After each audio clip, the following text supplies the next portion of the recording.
So in the previous videos, we walked through finding your ideal customer and how to craft a message that will resonate with them. Now we get to the fun part, which is running the Facebook ads. Before we begin running the Facebook ads, I want to explain to you the journey that somebody takes to go from stranger to customer. And here's what it looks like. So the first step is they're going to ask themselves, what is it? Is this something that can benefit me? From there, they're going to decide whether or not they like it. Then they're going to go and decide whether or not it's something that they want. And after deciding it's something that they want, they're going to go ahead and get it. Meaning they're going to book an appointment, they're going to call you, they'll become a customer. Here are a couple things you want to avoid in your Facebook ad. You want to avoid too many emojis. Too many emojis will distract from what you're trying to say in your message. You want to avoid industry jargon because your customers shouldn't have to solve what you're trying to say, let alone what you're trying to sell to them. You want to avoid big walls of text. You don't want to just do one big paragraph with no breaks, sentence or two to be your hook. You want the body to have the benefits, and then you want the third part to be the call to action. Then you want to try to avoid marketing to everybody. You want to focus on your ideal customer because not everybody needs what you have to offer. You want to focus on the people that will care and appreciate what you're selling. Lastly, you want to avoid running selfish ads. And what I mean by selfish is these are the ads that basically boast about their company. They don't look at it from the customer's point of view. They'll run ads that say, look how great we are. We've been in business for X years. We're the best. While that might be true, that doesn't tell your customer how what you're selling is going to benefit them. Here are some traits of a successful Facebook ad. You got to keep it short and sweet. Choose one service you want people to know about for each ad that you run. You want to include a time frame like today, now, or this week. Whether you're offering a discount or you're promoting a service, use one single call to action. Whether that be call now, message now, book your appointment today. You want the customer to have only one route after they see your ad. You also want to mention a price range. This gives the customer a good idea of whether or not it's something that they can afford. And you also want to run different ads for different people. What I mean by this is if you're promoting a $50 service, that person's going to have a different mindset than someone who's buying a $1,000 service, right? You don't want to put those two things in the same ad. All right, so now that you have a good idea of what makes a great ad and some mistakes to avoid, let's walk through making your first Facebook ad. So you're going to want to go to your Facebook page and then go down here to promote. And then you're going to want to click on create an ad. And this is what your screen will look like. Now I already have an ad set up. So let me go to that one. Okay, so let me walk you through these different goals. I almost always go with this option to get more website visitors because if you have a website where people can book an appointment without having to submit a form or call you up, this is the easiest option for the customer because it's self-serve. They can do it themselves. The second best option is get more messages on Messenger. This is a great option if you don't have a website. The reason I chose this as the second best option is because even though it's a better experience for the customer, you're still going to have to deal with the back and forth of locking in a good date and time.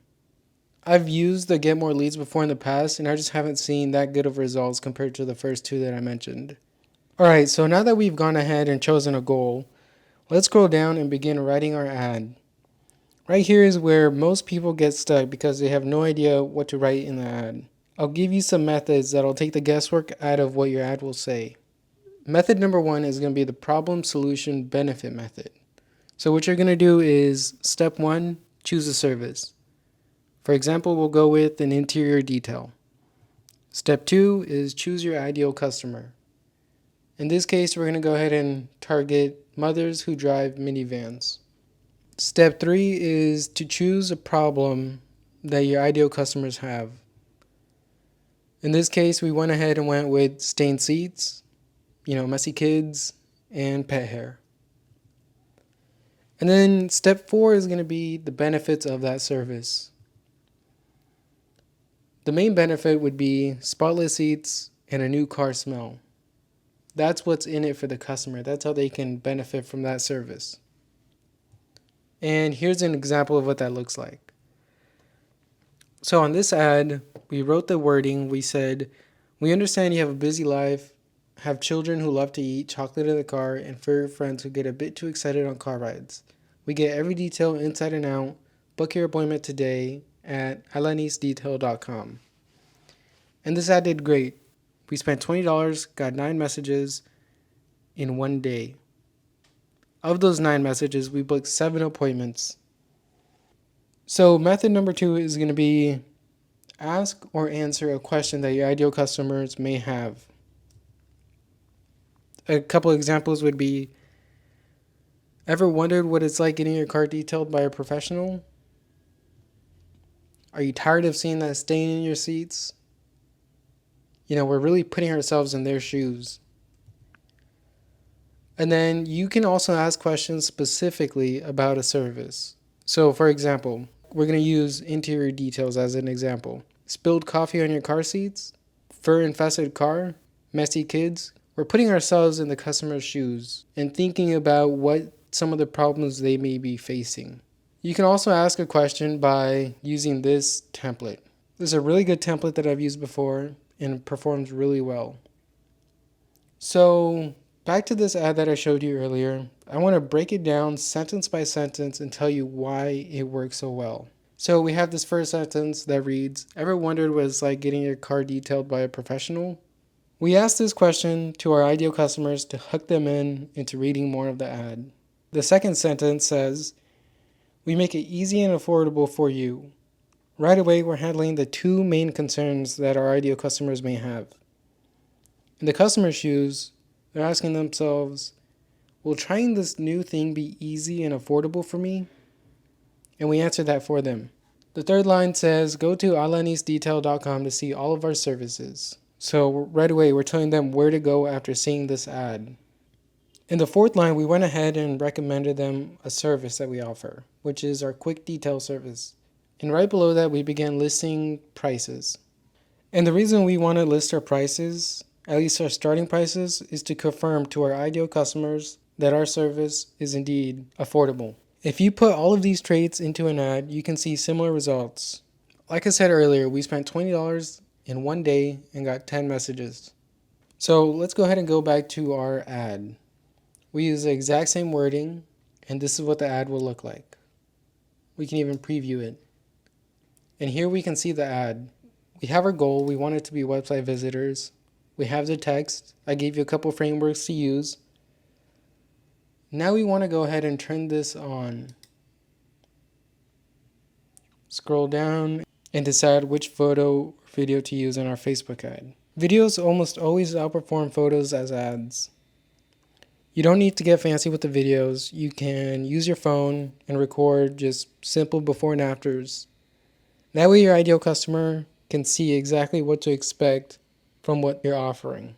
And scrolling down a little bit further, we want the headline to be a call to action. We went ahead and went with book an appointment today. And then the frame of this, where it says thumbnail, you're going to want this to be something where your customer can clearly see what they're looking at. This frame right here does a really good job of showing you, the before and after. Okay, so now that we have the button label, which is this little button right here, we're going to go ahead and scroll down. Make sure that our website URL is right there. We're going to scroll down to audience, and we want to select this little button. Make sure the genders are to all. The age range to be from 18 to 65 plus. And you're going to want to type in areas that are nearby where you live. So I'll show you what this looks like. So I live in Bellingham, Washington. I'm going to go ahead and click on that. And you can scroll in and see towns that are nearby. So Fairhaven is a town that's really close by. Let me see if I can search that up. Fairhaven, Washington. Here we go. And it lets me target Fairhaven as well.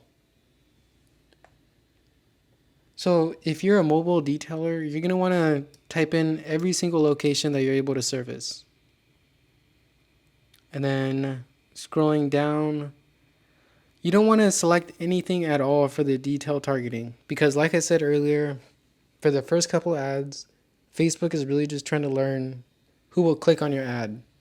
So for the detail targeting, you're going to want to leave this blank. And the reason is because the first couple ads, Facebook is trying to learn who to deliver your ads to. Scroll down, and then you're going to want to save this audience. Okay, and then you're going to scroll down to duration, and then you're going to want to select this to choose when this ad will end. You're going to want to do 5 days. That way Facebook has enough days to show you the results. And then the daily budget, which is the actual amount that it will spend, would be, let's do this to, we're going to want the total budget to be $20 for the first ad, right? So that's $4 a day, $20 total. And it won't go over that budget because we selected to choose when this ad will end.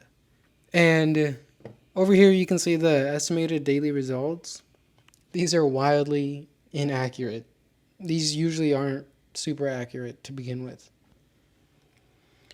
So we're going to scroll down. We're going to make sure that all of these are selected. And we're not going to worry about the Facebook pixel today. I'll show you how to set this up later on. This is a little bit more advanced. And then you're going to want to go down here to payment method. And I already have mine set up, but if you didn't, it would show a button that says something like set up payment method now. And this is what it looked like. You're just going to enter in your card details. It's super easy. It's super fast. And that is how you run your first Facebook ad.